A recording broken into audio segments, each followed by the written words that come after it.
क्या नाम है आपका? पूनम। पूनम। सब कुछ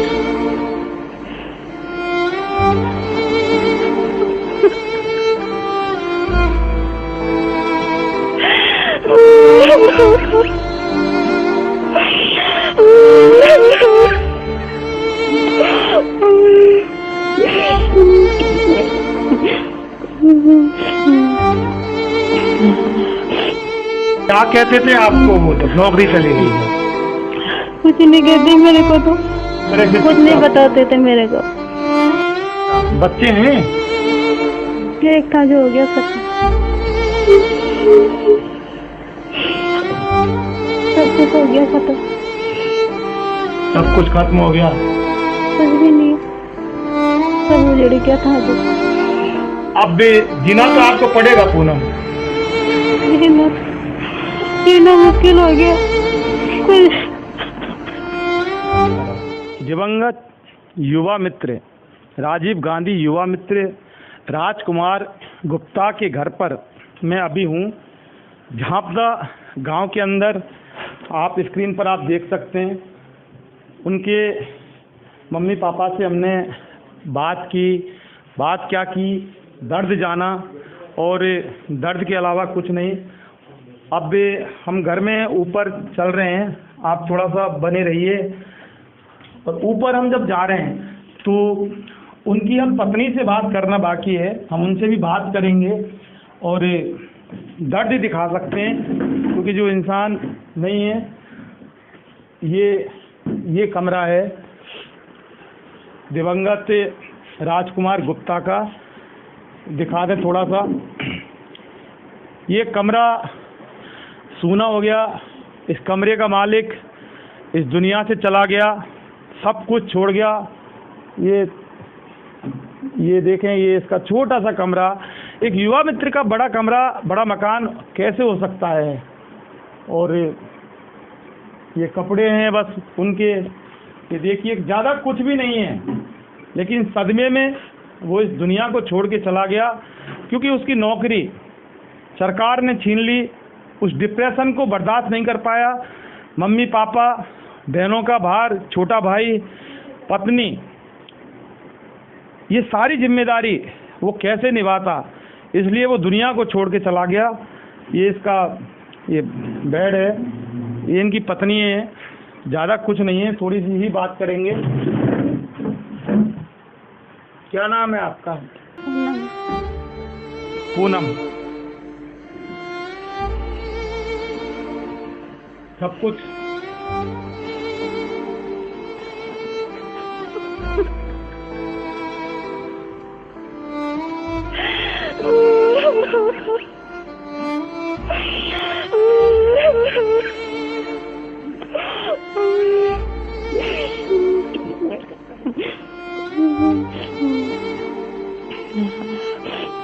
क्या कहते थे आपको वो जब नौकरी चली गई है? कुछ नहीं कहते मेरे को तो, आपको भी कुछ नहीं कहते? कुछ नहीं कहते थे। गुमसुम बस पूछती नहीं थी आपके, आप इस तरह से कुछ नहीं बताते थे मेरे को। देखिए, ये एक बहुत बड़ा सवाल है कि सारे लोगों को उन्होंने कुछ भी नहीं बताया। युवा मित्र जब उनसे पूछते थे उनके साथी कि राजकुमार इस तरह से गुपचुप कैसे शांत रहता है, उनको कुछ नहीं बताया। जैसा कि हमने उनसे भी बात की, मम्मी पापा से बात की, उनको भी उन्होंने कुछ नहीं बताया। और यहाँ तक कि जो 7 फेरे खाकर और 7 जन्मों का जो जीवन साथी होता है, आप समझो कि उनको भी कुछ नहीं बताया, यानी पूनम को भी उन्होंने कुछ नहीं बताया। तो इतना बड़ा गहरा सदमा कोई आखिर कैसे जिंदा रह सकता है? ये आज एक बात आपको ये समझ में आ रही होगी कि छोटी मोटी कोई बात होती है उसको आदमी छुपा भी लेता है और कुछ बातों को कम से कम अपनी पत्नी को बताता है, लेकिन इतना बड़ा दर्द वो राजकुमार झेल रहा था, लेकिन इनको भी कुछ नहीं बताया। तो वाकई उनका जाना बिल्कुल भगवान ने तय कर दिया। और इसका जिम्मेदार सिर्फ अगर कोई है तो भजनलाल सरकार हमारे इन्वेस्टिगेशन मीडिया पर आप देख सकते हैं कि ये अब भी ये बेवा हो चुकी है और इसका जीवन कैसे कटेगा। बच्चे हैं? एक था जो हो गया खत्म। एक था, वो भी खत्म हो गया। कब शादी हुई थी आपकी? 2020 में। 2020 में। यानी कि 3 साल का साल लगा था। 4 साल लगा था। कुछ भी आपको नहीं बताते थे? कुछ नहीं बताते थे। अभी ये जो कमरा है तो खाने को दौड़ता होगा आपको।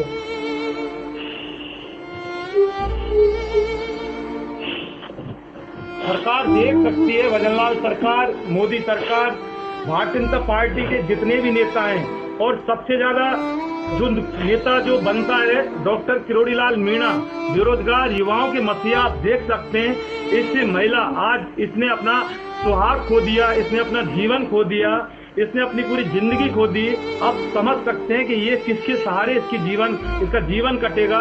मात्र 3 साल इसकी शादी को हुई थी, और जब कांग्रेस सरकार में किरोड़ी लाल मीणा लगातार युवाओं की बात करते थे, बेरोजगारों की बात करते थे, आपने 71 दिन का धरना हो गया, शहीद स्मारक की तरफ आपने मुड़ के नहीं देखा। और जब युवा मित्र आपके घर के बाहर जब धरना दिया, आपने उन बेटियों को उठा के पुलिस की गाड़ी में पटक के जंगलों में छोड़ा। उसके बाद हक के लिए जब युवा मित्र टंकी पर चढ़े, उसके बाद हुआ क्या था, कमेंट करने के बाद ये FIR गंभीर धाराओं में दर्ज करके और उनको गिरफ्तार कर लिया। तो आखिर इस महिला का क्या कसूर है?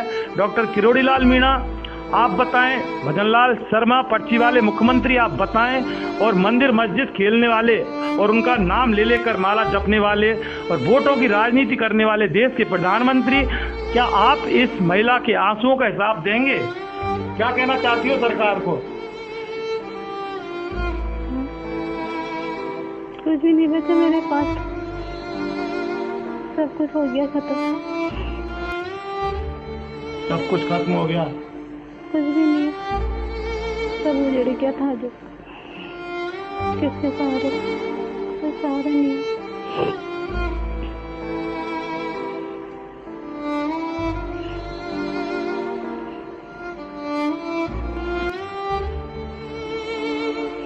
कुछ नहीं बचा। बहुत दर्द है, कुछ बोल नहीं सकती, बोलेगी भी कैसे, और बोल भी कोई कैसे सकता है जिसकी दुनिया उजड़ गई। लेकिन भारतीय जनता पार्टी के ये जो ठेकेदार हैं, इसके जिम्मेदार यही हैं। इस महिला का कसूर क्या है? मैं भी मेरे चैनल से सरकार से पूछना चाहता हूं कि आखिर क्यों बेरोजगार किया राजकुमार गुप्ता को, क्यों युवा मित्रों को इस तरह से उनकी बनी बनाई नौकरी को आपने हटा दिया? उसके बाद कितना बड़ा सदमा लगा, ऑन कैमरा सब कुछ ये बता रही हैं। लेकिन पूनम की जिंदगी अब कैसे जिएगी? ये छोटा सा कमरा है, खाने को दौड़ेगा भी, दौड़ता भी है, कैसे रात कटती है यहाँ, कैसे दिन कटेगा, कैसे सुबह होती है?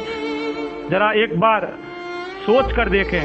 राजकुमार गुप्ता अब इस दुनिया में नहीं है, और यादों के सहारे जीना है ना, वाकई बहुत बड़ा एक मुश्किल होता है। अगर राजकुमार गुप्ता पैदा नहीं होता तो कोई दिक्कत ही नहीं होती, ना उनके माँ बाप को दिक्कत होती, और जब पैदा नहीं होता तो पूनम भी यहाँ नहीं होती। लेकिन सवाल ये है कि इस तरह से युवा मित्र को बेरोजगार करके और जो सदमे में जिस तरह से जान गई, उसके दुखों का जो पहाड़ पूनम के ऊपर पूरी तरह से टूट पड़ा है। अब जीना तो आपको पड़ेगा पूनम। जीना मुश्किल हो गया। कोई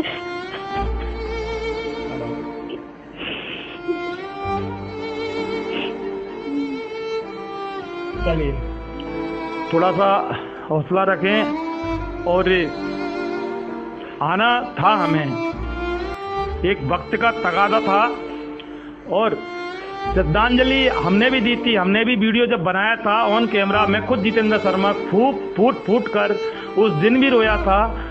लेकिन आज ये एक सच्ची श्रद्धांजलि मैं खुद मेरे चैनल की तरफ से, मेरे इन्वेस्टिगेशन मीडिया परिवार की तरफ से राजकुमार गुप्ता को वो श्रद्धांजलि अर्पित करता हूँ, और ईश्वर से दुआ करता हूँ कि राजकुमार गुप्ता आप जहाँ पर भी हैं हमेशा हमेशा और हमेशा खुश रहना। इससे ज़्यादा ना हमारे पास कहने को है और ना कुछ करने को है। बाकी दिखाने को जो है वो सब कुछ हमने दिखा दिया। एक बार और दिखा दें थोड़ा सा, ये छोटा सा एक कमरा युवा मित्र का। आज ये सिर्फ पूनम रह गई यहाँ और कुछ नहीं बचा, सब कुछ खत्म हो गया। भजनलाल सरकार ने सब कुछ खत्म कर दिया। इन्वेस्टिगेशन मीडिया के लिए झापदा से पवन कुमार के साथ मैं जितेंद्र शर्मा।